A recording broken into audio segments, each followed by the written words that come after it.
नमस्कार दोस्तों। कल मैंने आपसे एक क्वेश्चन पूछा था कि दुनिया का सबसे बड़ा मंदिर कहाँ है, कब बना, किसने बनाया। ये क्वेश्चन कल मैंने आपसे पूछा था और आज मैं इस क्वेश्चन का जवाब दूंगा, लेकिन बड़े विस्तार से। अभी कुछ स्टूडेंट की शिकायत भी थी कि जो आप जवाब देते हो उसको थोड़ा सा डिटेल में आप बताएं। डिटेल में बताने से हमारे कॉन्सेप्ट और अच्छे मजबूत होते हैं। तो अब मैं आपको जो भी क्वेश्चन पूछूंगा उसका डिटेल में ही आंसर दूंगा। तो दुनिया का सबसे बड़ा मंदिर, कल जो क्वेश्चन था उसका आंसर है दुनिया का सबसे बड़ा मंदिर कंबोडिया का अंकोर वाट हिंदू मंदिर है, जो हिंदू और बौद्ध शैली का मंदिर कहलाता है। तो ये जो कंबोडिया का जो अंकोर वाट मंदिर है, ये कंबोडिया में एक मुख्य नदी है मिकोंग। मिकोंग नदी के किनारे एक छोटा सा शहर है सिमरिप शहर। सिमरिप जो कंबोडिया के निकट ही है और यहाँ पर इसके किनारे पर ये मंदिर अवस्थित है। इस मंदिर का निर्माण वहां के एक महान शासक सूर्यवर्मन द्वितीय के द्वारा 12वीं शताब्दी में करवाया गया। इस मंदिर के बनाने के पीछे मूल उद्देश्य था कि राजा सूर्यवर्मन ने कहा कि जब मेरी मृत्यु हो जाए तो मेरी अस्थियां भगवान विष्णु के गोद में चढ़ा दी जाए, ताकि मैं अमर हो जाऊं और हमेशा भगवान और इन देवताओं के बीच में रहूं।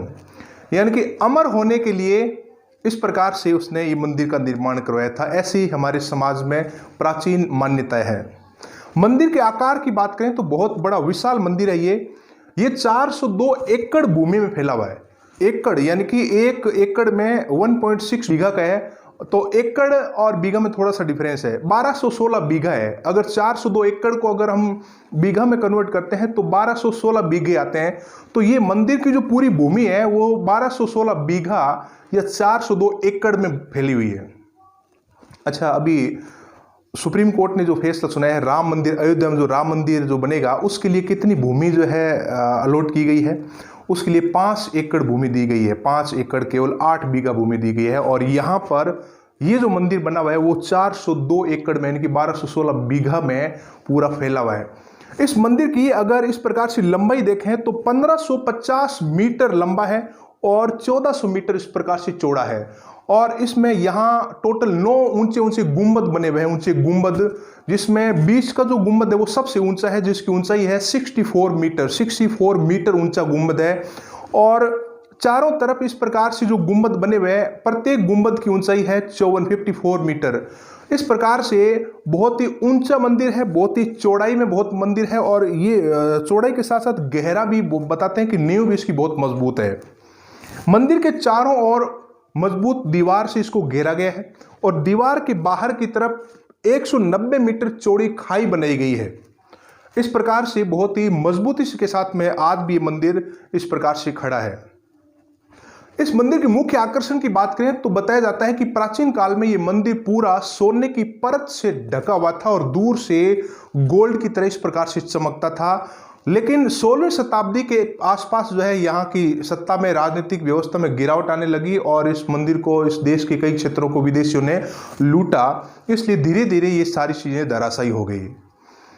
इस मंदिर का मुख्य आकर्षण की अगर हम बात करें तो मंदिर के अंदर आंगन में सुंदर चबूतरे बने हुए हैं और बहुत ही अच्छी सुंदर सीढ़ियां बनी हुई है।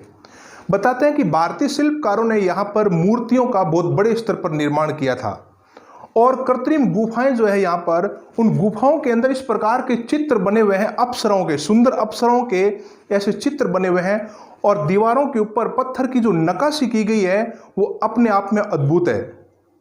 तो ये मंदिर निर्माण की जो शैली है, बताया जाता है कि दक्षिण भारत में जो चोल साम्राज्य था उनसे प्रेरित है। यानी कि मंदिर बनवाना, दक्षिण भारत में जो दक्षिण भारत के राजा थे उन्होंने बहुत बड़े स्तर पर मंदिर बनवाए थे और ये सूर्यवर्मन द्वितीय भी उन्हीं राजाओं से प्रेरित था और लगभग उनके समकालीन भी था। सूर्यवर्मन ने जब वहां पर मंदिर बनाया और अपने साम्राज्य को मजबूती प्रदान की, उस समय भारत में विदेशी आक्रमण हो रहे थे, तुर्कों के आक्रमण हो रहे थे और तुर्की सत्ता धीरे धीरे स्थापित हो रही थी और 12वीं शताब्दी में भारत में दिल्ली सल्तनत की स्थापना हो गई थी और उस समय ये साम्राज्य बड़ी मजबूती के साथ में खड़ा हुआ था। तो इस प्रकार का बहुत ही भव्य मंदिर है, दुनिया का सबसे विशाल मंदिर। और इसको संरक्षण प्रदान करने के लिए 1986 के बाद में, 1986 से 2003 के समथिंग यहाँ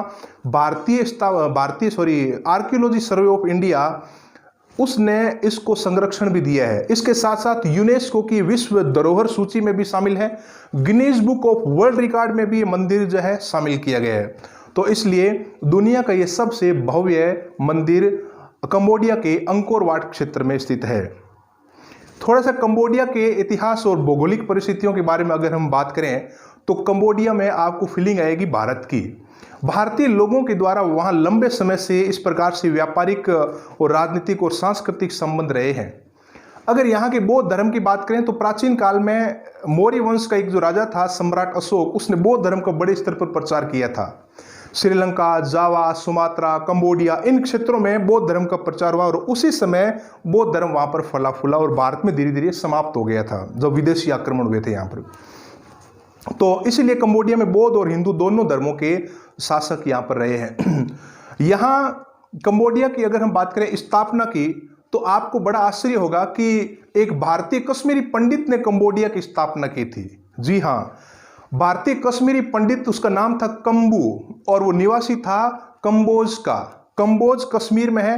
अभी वर्तमान में कश्मीर का एक राजौरी जिला है, राजौरी जिले में कंबोज, जो प्राचीन काल में कंबोज कहलाता था। जो आपने 16 महाजनपद पढ़े हैं इतिहास में, मगध साम्राज्य का जब उत्कर्ष हुआ था उस समय 16 महाजनपद थे इस देश में, बहुत बड़े बड़े राज्य थे।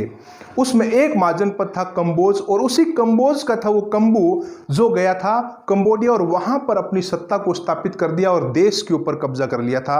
ये बड़े गर्व की बात है कि भारतीयों के अंदर प्राचीन काल में भी इस प्रकार का हौसला बहुत जबरदस्त था। तो उस कंबू ने इसकी स्थापना की, इसलिए इसका नाम कंबोडिया पड़ा और आने वाली उसकी पीढ़ियों ने लंबे समय तक शासन किया और उसी में से एक जाति निकली जिसका नाम था खमेर जाति।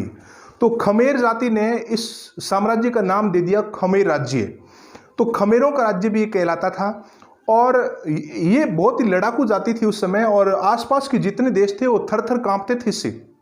उधर ऊपर देखो तो चीन और उसके पास में जो श्याम देश जिसको आजकल हम थाईलैंड कहते हैं, ये भी इनके पड़ोसी देश थे। यहाँ कंबोडिया के पड़ोसी देशों की बात करें तो उत्तर में इसके देश है, यहाँ पर श्याम देश जिसको थाईलैंड, लाओस और वियतनाम, ये है, उनके ऊपर चाइना आ जाता है और नीचे जो है हिंद महासागर है इसके।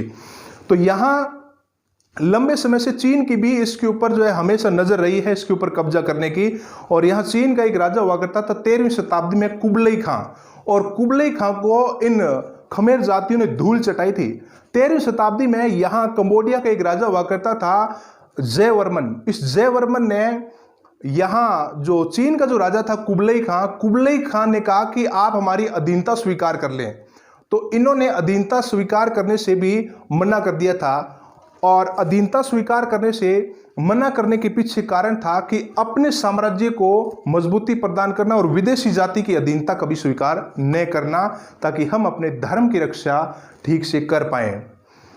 मैं बता दूं आपको, कुबलई खां वही है 13वीं शताब्दी का जिसने दुनिया में सबसे पहले कागजी मुद्रा चलाई थी, गत्ते के सिक्के चलाए थे और उसी से प्रेरित होकर भारत में दिल्ली सल्तनत का एक राजा था मोहम्मद बिन तुगलक, और मोहम्मद बिन तुगलक ने पहली बार सांकेतिक मुद्रा चलाई थी। यानी कि उस समय सांकेतिक मुद्रा चला दी थी जो आज प्रचलन में है, लेकिन वो फेल हो गई थी क्योंकि सांकेतिक मुद्रा जहाँ भी चलती है वहाँ पर उसको नकली मुद्रा कोई नहीं छाप ले, इसलिए कड़े कानून बनाने पड़ते हैं और वो नहीं होने के कारण वो मुद्रा फेल हो गई थी। तो कुबलई खां के और दिल्ली सल्तनत के बीच में इस प्रकार के संबंध भी इतिहास में देखने को मिलते हैं। तो इस प्रकार से इस कंबोडिया का बड़ा गौरवशाली इतिहास रहा है। वर्तमान में अगर कंबोडिया को देखें तो वर्तमान में कंबोडिया की जो राजधानी है वो नेमपेन का नाम सुना होगा आपने, उसकी राजधानी है।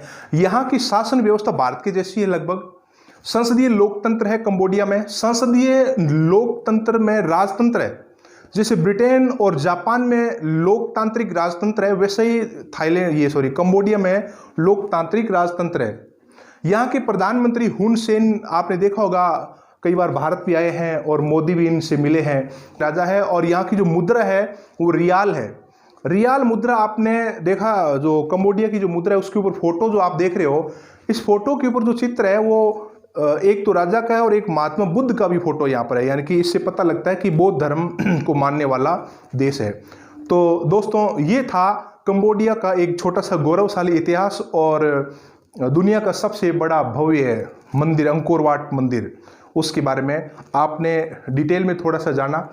तो बाकी हम अगले वीडियो में फिर हम चर्चा करेंगे। लेकिन अगला क्वेश्चन जो आपसे है उस क्वेश्चन को आप सभी ध्यान से सुने। वो क्वेश्चन आपको कमेंट बॉक्स में उसका आंसर लिखना है कि भारत में गंगा नदी को सबसे पवित्र नदी का दर्जा क्यों दिया गया है।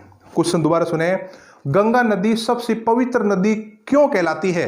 दूसरी नदियां भी बहुत सारी है, उनको पवित्र क्यों नहीं कहते हैं, गंगा को इतना पवित्र क्यों कहते हैं? इसका आंसर आप कमेंट बॉक्स में लिखें और इस क्वेश्चन का आंसर मैं आपको बताऊंगा कल सुबह 11 बजे। कल सुबह 11 बजे सबसे पहले मैं इसी क्वेश्चन का आंसर बताऊंगा, तो आप जो है बिल्कुल ध्यान से उसको सुनना।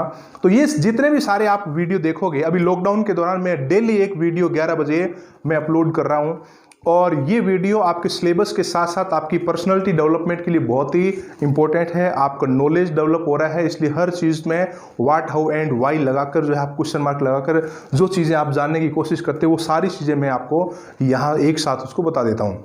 बहुत सारी चीज़ें ऐसी है किताबों में जिसमें विस्तार से वर्णन नहीं मिलता है और एग्जाम में क्वेश्चन उसका विस्तार के बारे में पूछ लिया जाता है। तो जो चीज़ हम पढ़ें उसके आसपास वाली सारी चीज़ें हमें पता होनी चाहिए, चाहे वो ज्योग्राफिकल हो या पॉलिटिकल हो या इकोनॉमिकल हो या कल्चरल हो। इस प्रकार से हमें हर एक चीज़ का पता होना चाहिए।